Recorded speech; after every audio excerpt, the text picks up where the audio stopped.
nous faire part des conclusions de notre congrès.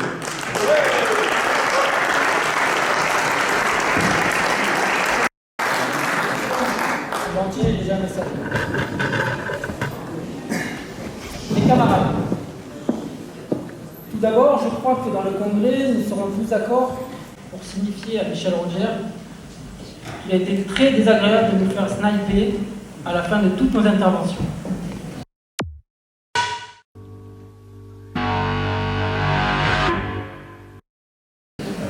Les sons lugubres de son chronomètre ont porté atteinte à notre santé physique et mentale. En revanche, cela a permis à un maximum de participants d'intervenir à plusieurs reprises. Les interventions les plus courtes sont souvent les plus intéressantes et les plus claires.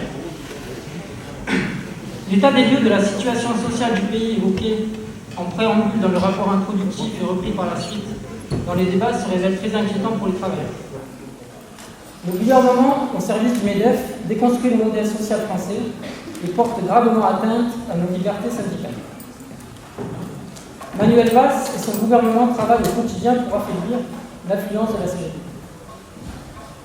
Ce sont aux fondations de la CGT que le gouvernement, que le patronat s'attaque. Le Code du travail risque d'être réduit à sa plus simple expression.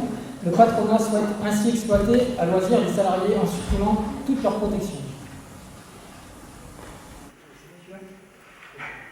Ce congrès de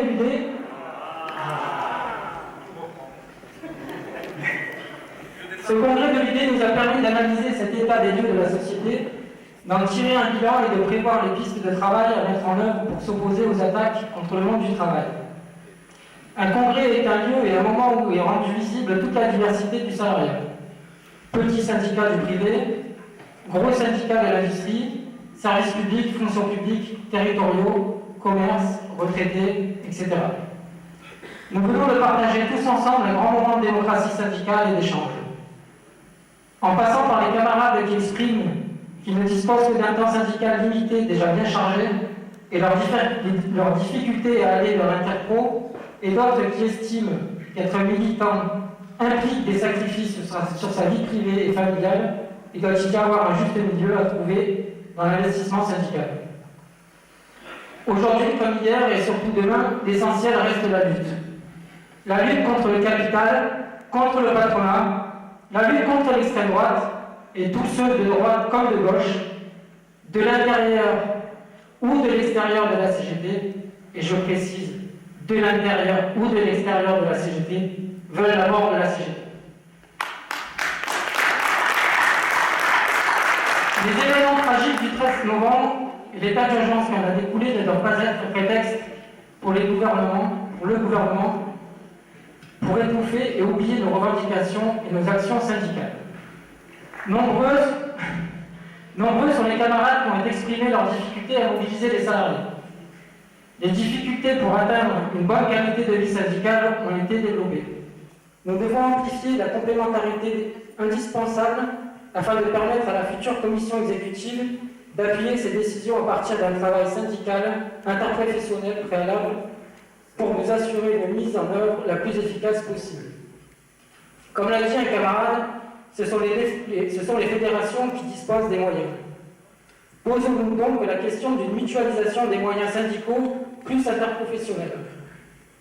C'est en restant des premiers représentants des salariés que la CGT se donnera les moyens d'amplifier le rapport de force. C'est un moyen de renforcement, mais c'est aussi un message aux politiques et aux patronats. Il est essentiel de se sentir tous concernés sur un tel sujet. Outre notre accord unanime sur le compte à rebours du temps de parole, le rapport financier adopté à l'unanimité nous prouve que l'argent ne nous divise pas. C'est rassurant puisque nous nous opposons aux forces de l'argent. Justement, sur le partage des richesses, il faut comprendre que pour des raisons d'équité avec l'ensemble des idées du territoire, celles qui vont bien ou mieux gérer seront privées d'aide du FMI. Cela peut paraître injuste, mais nécessaire si l'on veut garder des idées dans tous nos départements. Cela nous oblige à nous poser la question de savoir quelle idée Vaucluse les syndicats du Vaucluse veulent-ils? Et donc quels moyens sont-ils prêts à mettre au service de l'Interpro? Prendre des engagements de congrès, c'est important, car c'est la feuille de route pour le mandat à venir. Mesurer la progression de nos engagements collectifs est tout aussi important. Ainsi, dans son rapport d'introduction, Hélène a cité concrètement des engagements du 48e congrès réalisés, notamment le collectif industriel qui, depuis janvier 2014, n'a fait que se développer et apporter en qualité de vie syndicale aux syndicats et participants. Sur les engagements du 48e congrès, un rappel nous a été fait sur les objectifs en termes de syndicalisation, renforcement et qualité de vie syndicale. Contrairement à nos habitudes, il nous faut regarder la bouteille à moitié pleine plutôt que celle à moitié vide. Un travail syndical a été mené sur le territoire. Des adhésions ont été réalisées. Fred l'a dit, nous sommes en progression de l'ordre de plus de 300 adhésions par an. Des désaccords se sont exprimés pendant ce congrès, notamment sur le fonctionnement de certains collectifs de l'UD. Cela s'est exprimé dans les votes des engagements ou sur le rapport d'activité. Cela a probablement dérouté certains congressistes, mais c'est un signe de bonne santé démocratique. Comme cela a été réaffirmé dans le congrès, il faut dépasser les questions de place et d'ego. Le militant doit être au service du collectif et ne jamais mettre le collectif à son service. Ce sont ces valeurs qui animent la CGT depuis 120 ans, et c'est bien ce qui transparaît tout au long du film de l'IHS.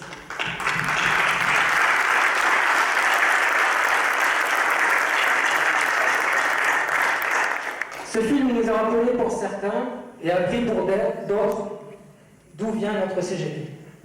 Nous pouvons être fiers de toutes les conquêtes sociales gagnées au prix des luttes âpres et difficiles. La communication est au cœur de notre activité syndicale. La réactivité de la com de l'UD pour le précédent mandat a été saluée par le Congrès. La mise en place d'un coopérant politique à la communication pour le prochain mandat contribuera à développer encore davantage cet outil. La question de la montée de l'extrême droite a également été présente dans ce congrès.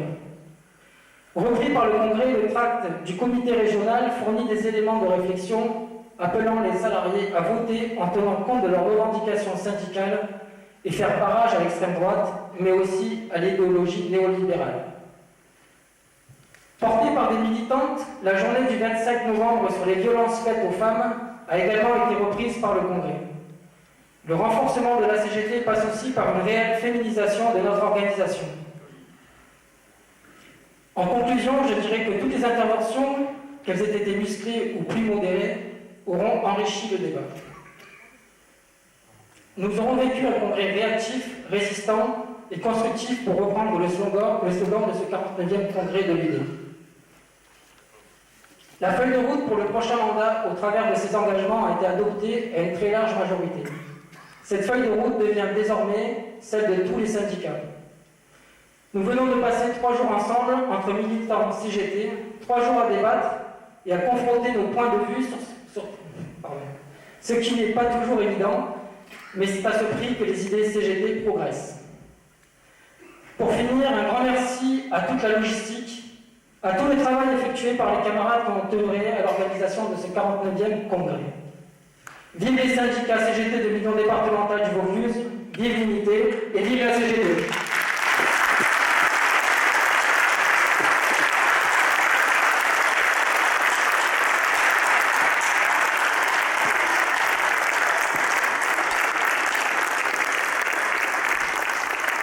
Je vous propose de donner la parole